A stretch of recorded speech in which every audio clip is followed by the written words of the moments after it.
Hey, welcome to video 22 in our series, You'll Get Through This by Max Lucado. And we're talking about, is God good when life isn't? And one of the people that he introduces us to in this chapter is Joni Eareckson Tada, who I have been following pretty much since I was a teenager. And her story is that of a young teen who dove into the Chesapeake Bay and broke her neck. And for the rest of her life, and she's still living, for the rest of her life, she was a quadriplegic. So from pretty much the neck down, she's got nothing. And so she paints with her teeth, and she is very active in ministry and stuff like that. She's amazing. But she said she's been confined for more than 40 years to a wheelchair.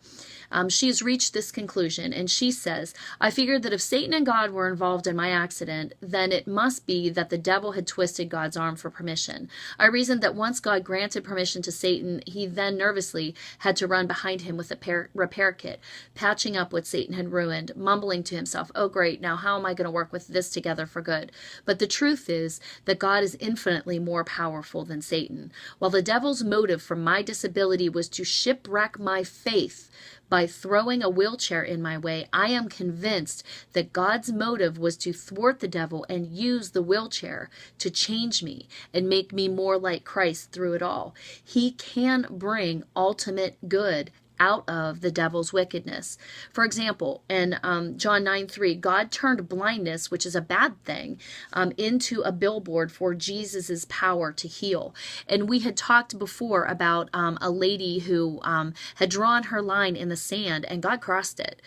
She had a sick child. Her husband went out of work. She got pregnant. She delivered a stillborn child. People in their family had died right and left. And when she delivered her stillborn child, she broke. And she was like, God, you crossed the line.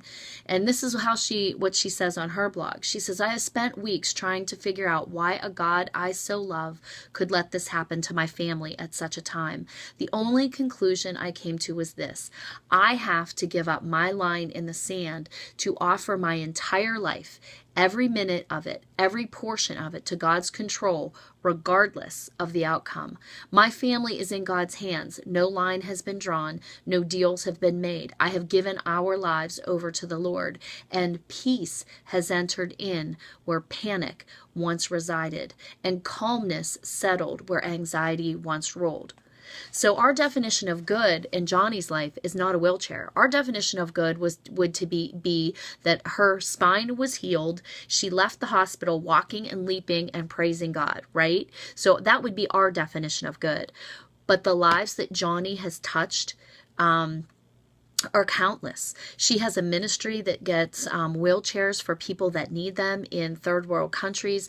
The good that her life has done because of that wheelchair is something that only God, in God's economy, God's math, could only figure out.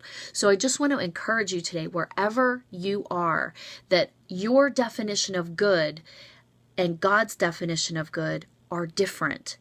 And God is working and moving wherever you are at into something for good, whether that is an impact that you will have on future generations or future people that cross your path. So stay the course and be encouraged that God is up to something, and God is always up to something good.